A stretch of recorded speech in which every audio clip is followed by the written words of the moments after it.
اگه میخواین مفهوم عبارت داغ ننگ رو و رابطش با زندگی و سرگذشت لیلا اوتادی و امیر تتلو رو بدونید، باید تا آخر این ویدیوی جالب رو تماشا کنید. مرسی.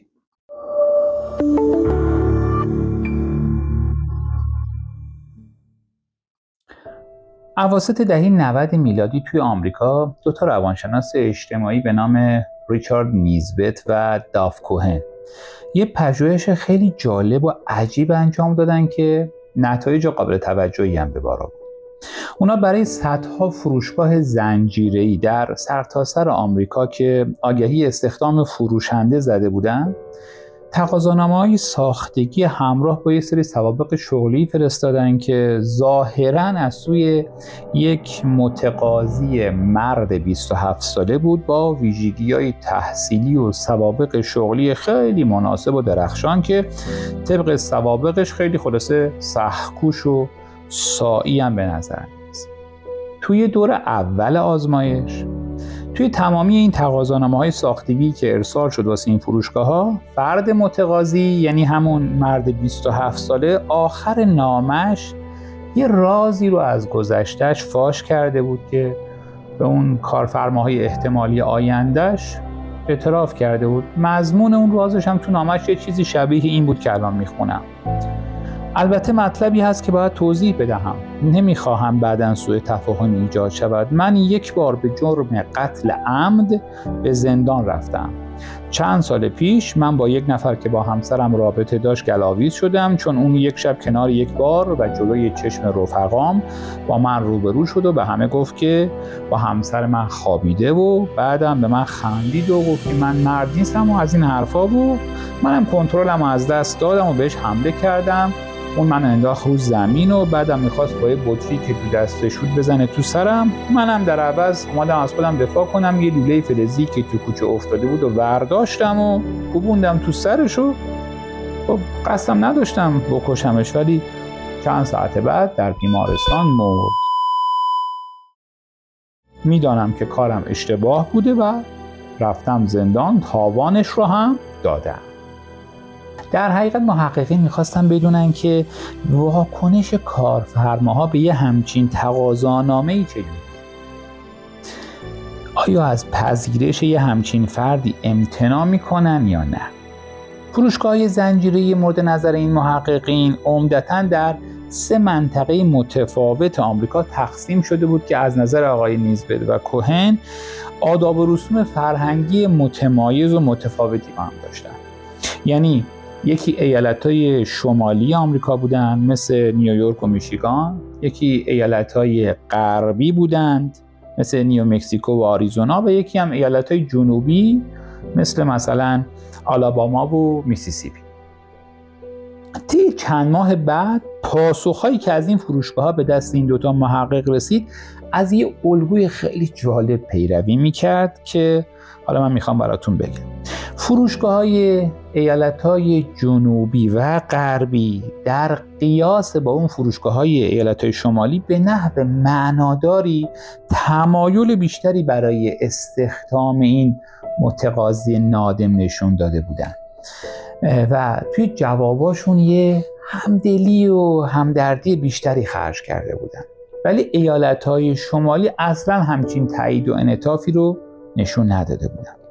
جالب اینجاست که توی دور دوم آزمایش وقتی محققین یه متقاضی کار دیگر رو به فروشگاه‌ها ارائه کردن که همون مشخصات قبلی رو داشت، با همون مشخصات قبلی به سرقت یک ماشین از سر فقر اقرار کرده بود، این بار دیگه بین واکنش فروشگاه‌های هر 3 منطقه آمریکا هیچ تفاوت معناداری وجود نداشت.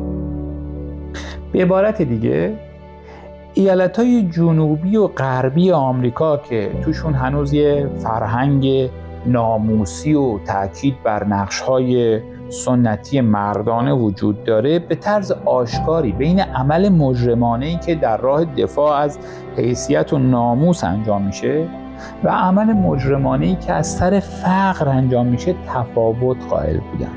ولی ایالت‌های شمالی برای هر دو تا عمل به یک اندازه زشتی قائل بودند. خب این خیلی جالب بودیش دیگه. این پژوهش خیلی قشنگ نشون دادش که میراث‌های فرهنگی قومیتی متفاوت ما، حتی وقتی هممون توی یک کشور و در سایه یک نظام سیاسی اجتماعی زندگی میکنیم، تا چه حد میتونه بر نحوه ادراک و قضاوت ما از افراد و اعمالشون تاثیر داشته باشه. و به راحتی میشه حد زد که اگر یه همچین پژوهشی رو به جای اینکه فقط توی آمریکا انجام بدن، میومدن بین ایالت‌های آمریکا و چند تا از شهرهای ایران انجام میدادن و بعد اینا رو می‌خواستن با هم دیگه مقایسه بکنن، احتمالاً شدت تفاوت‌های فرهنگی چه نتایج عجیب و غریبی رو برای اون برمقام می‌آوردش.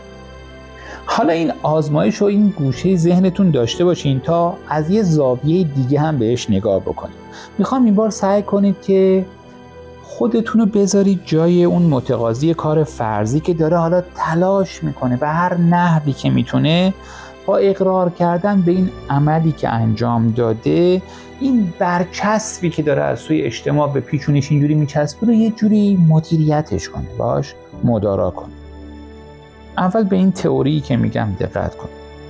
آقای گافمن یکی از معروفترین نظریه پردازهای جامعه شناسی 40-50 سال پیش، یعنی تقریبا 2 دهه قبل از انجام این پژوهش، اصطلاحی رو تو علم جامعه شناسی باب کرد به نام استیگما، یعنی داغ ننگ.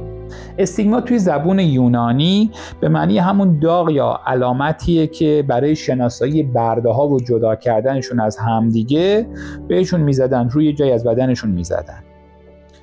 آقای گافمن معتقد بود که هر کس که بین هویت اجتماعی بالقوه‌اش، یعنی اون چیزی که باید باشه و ازش انتظار میره، با هویت اجتماعی بالفعلش، یعنی اون چیزی که در عمل الان هست و داره نشون میده، شکاف وجود داشته باشه، در حقیقت دچار همین بی‌اعتباری حیثیت شده و یه داغ ننگ خورده اینجای پیشونیش. آقای گافمن در ادامه مثالای خیلی متعددی رو میزنه از افرادی که بالاخره به هر نحوی از آنها داغ ننگ خوردن. از یه فرد چاقی که مثلا توی یه آدم لاغر گیر افتاده و اون آدمای لاغر به چاقی اون آدم به چشم داغ ننگ نگاه میکنن، یا مثلا یه آدمی که الکی گفته من دکترم و بعد فاش شده که دیپلمم نداره و حالا اون دروغی که گفته براش مثل داغ ننگ عمل میکنه. یا همین آزمایشی که الان ذکر کردم، یا آدمی که حالا اومده استخدام بشه و تو گذشتهش مثلا دچار یک بزهکاری شده، سرقتی کرده، قتل کرده و حالا اون مثل یک داغ ننگ چسبیده به پیشونش. اینا همشون مثال داغ ننگه. خب حالا اگر اون متقاضی کار فرضی که داغ ارتکاب یه قتل ناموسی رو پیشونیش داره در نظر بگیریم و فرض کنیم که میخواد به هر نحوی این بی‌اعتباری حیثیتش رو مدیریت کنه تا بتونه بالاخره همچنان توی اجتماع حضور داشته باشه، زندگی بکنه، به نظرتون باید چیکار کنه؟ به نظر میاد یکی از بهترین راه حلایی که بلافاصله به ذهن آدم خطور میکنه اینه که اگه این بنده خدا مثلا ساکن ایالت‌های شمالی آمریکاست، خب هر چه زودتر محل زندگیشو عوض کنه، بره مثلا به این ایالت‌های جنوبی یا ایالت‌های غربی که یه سری اطرافیان و حضاری رو برای خودش گزینش بکنه که کمتر از این شمالیا به گذشتهش به چشمه داغ ننگ نگاه میکنن. و این دقیقاً همون کاریه که در واقع افراد بسیاری که در زمره همین داغ خوردگانن انجام میدن. مهاجرت میکنن، فرار میکنن، میرن یه جایی که کسی کمتر بشناسشون. یکی از مثالای عینیش که تقریبا هممون هم کمابیش میشناسیم و یادمون میاد، خانم زهرا امیر ابراهیمیه که بعد از انتشار فیلم خصوصی زندگیش به غرب مهاجرت کرد. حرفش رو از بازیگری به عکاسی تغییر داد و البته الان با دوره فیلم هم بازی میکنه و امروز به عنوان یه هنرمند عکاس و بازیگر موفق شده خلاصه به هر روشی شکاف بین اون هویت اجتماعی و بالقوه و بالفعلش که قبلش گفتم چیه، یه جوری مدیریت کنه، اون شکافه رو پر کنه. یه سوالی رو میخوام ازت بپرسم که یه خورده برمیگرده به گذشته. مسیر زندگی هنری تو به خاطر یک اتفاق که خودت هم درش دخیل نبودی، به جز اون بخشی که کاملا مسئله شخصی محسوب میشه و به کسی ربطی نداره، کاملا عوض شد. اگر اون اتفاق رو برداریم شاید مثلا تو الان یک چهره دیگه ای بودی در زمینه کار هنری و سینمایی و تلویزیونی توی کشور و هیچ وقت هم راجع بهش صحبت نکردی. هیچ وقت، یعنی در طول این سالها. چرا یه بار صحبت کردم با یک دوست عزیزی مثل تو، ولی متاسفانه دوباره خورد به یک موقعیتی که تصمیم گرفتم منتشر نشه. دوست عزیز بوده مثل من؟ آره، یعنی الان هم اگه میخوای بگم ممکنه مثلا فردا بگم درش بیاریم. نه میگیم دیگه. میگیم، حالا ببینیم چی میشه دیگه. ایشالله که درش نمیاد. چی شد که اومدی بیرون؟ بگم؟ آره دیگه. یعنی توضیح بده. از قبلش میتونی شروع بکنی که چرا اصلا به این تصمیم رسیدی؟ خب یک وقتی بود که من یک سریالی بازی کرده بودم به اسم نرگس که یه تابستونی پخش میشد و درست وقتی که این سریال تموم شد پخشش، یک فیلمی از من پخش شد که حالا اصطلاحاً میگیم سکس تیپ و این داستان بر من دردسر درست کرد و متاسفانه ابعاد پخشش انقدر زیاد بود که یادم میاد اون موقع میگفتن 4 میلیارد تومان فروش مالیش، گردش مالیش بوده. سیدیای غیر مجازش، سیدیای واقعیت این اتفاقی بر من افتاد این بود که از یک شب تا صبح یک دفعه من هزاران پیغام دریافت کردم که یک همچین چیزی داره دست به دست میچرخه. حالا لابد قبل‌تر شروع شده بود و یه دفعه دیگه حسابی پخش شده. چی تو فکرت گذشت اون شب تا صبح که میگی؟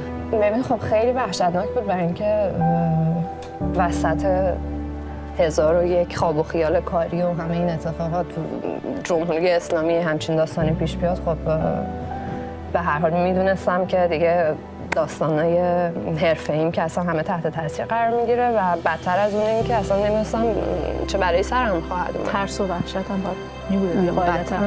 اون موقع حرف این بود که یه هم جرمه یه همچین کاری برای اینکه شروع کردن گفتن که تولید و توزیع فیلم مستهجن، که خب نهایت داستان این بود که به من اینو بچسبونن که یک فیلم مستهجن تولید و توزیع کردن. یعنی یک جرم تو عاملشی در واقع. اصلا شروع کردن قانون گذاشتن در این باره و فلان و اینا که دیگه نمیدونستیم که الان این جرم مجازاتش سنگساره، اعدامه. و بعد از اینکه از ایران اومدی و چجوری دوباره خودت رو تونستی از اول، چون در واقع میشه که از اول شروع کردی، تمام اون چیزهایی از قبل اول حتی به قول خودت، چجوری تونستی این کار انجام بدی؟ خب سخت بود. اولا که من رفتم یک راست فرانسه و یک کلمه فرانسوی حرف نمی‌زدم و اصلا واقعا میگم از قبل اول، یعنی مثل یک بچه که بعد از اول شروع کنی همه چیزو یاد گرفتن تو فرانسه که هیچ کس انگلیسی حرف نمیزنه، پیچیده بود. بعدم محیط کاری سینمای فرانسه خیلی بسته است. هنوزم من دارم سعی میکنم برای اینکه نزدیک بشم به اون چیزی که میخوام. حالا خوشبختانه کم کم داره بهتر و بهتر میشه. امیدم از دست ندادم دیگه، تلاش کردم واقعا، شبانه روز تلاش کردم، درس خوندم، زبان خوندم، روابطم پیش بردم. یه مثال ملموس دیگهش همین افراد همجنسگراییه که برای مدیریت این شکاف یا داغی که به پیشونیشون خورده مهاجرت میکنن، میرن یه کشورهایی که فرهنگ حاکم بر اون کشورها همجنسگرایی و مقولات تراجنسیتی رو بیشتر تاب میاره، براش یه قوانینی تصویب کرده و اونجا راحت‌تر میتونن زندگی کنن. ولی قضیه همیشه هم به همین سادگی نیست، چون میدونید بعضی وقتا شاید لازم نباشه برای مدیریت این داغ ننگ مهاجرت کنید یا فرار کنید یا محیط زندگی و اطرافیانتون رو عوض کنید، بلکه اگه شما آدم خاصی باشید شاید محیط خودشو برای شما عوض کنه. یعنی اگر اون کسی که متحمل داغ ننگی شده به جای یک کارگر متقاضی کار فرضی یه فرد سلبریتی و معروف باشه، و البته باز نه هر سلبریتی، شاید بتونه به کمک سرمایه‌های اجتماعی فراوون خودش، یعنی همین هوادارا و فناش، موضوع داغش رو به یه نحو دیگه مدیریت کنه. و البته شاید هم نه تنها نتونه مدیریت کنه، بلکه باز به حکم همون معروف بودن و سلبریتی بودنش عواقب داغی که دیده براش 100 برابر بیشتر هم بشه. حالا مثلا کی همین الان که اینا رو گفتم حتما میدونم چند تا مثال تو ذهنتون اومد. خیلی توی دنیای واقعی مثال زیاد داریم. مثلا سال 1389 تو همین ایران خودمون وقتی شایعه شد خانم لیلا اوتادی بازیگر سینما قرار نقش اول فیلم پایان نامه رو که یه فیلم سفارشی در مورد حوادث سال 88 بود بازی کنه، صفحه مخالفاش توی فیسبوک در ظرف کمتر از 7 ساعت به 3000 عضو رسید و 7 تا بازیگر دیگر این فیلم هم با مشاهده یه همچین واکنش شدیدی و فحشایی که مردم به لیلا اوتادی میدادن تو فیسبوکش از بازی تو این فیلم انصراف دادن، بی خیال بازی شدن.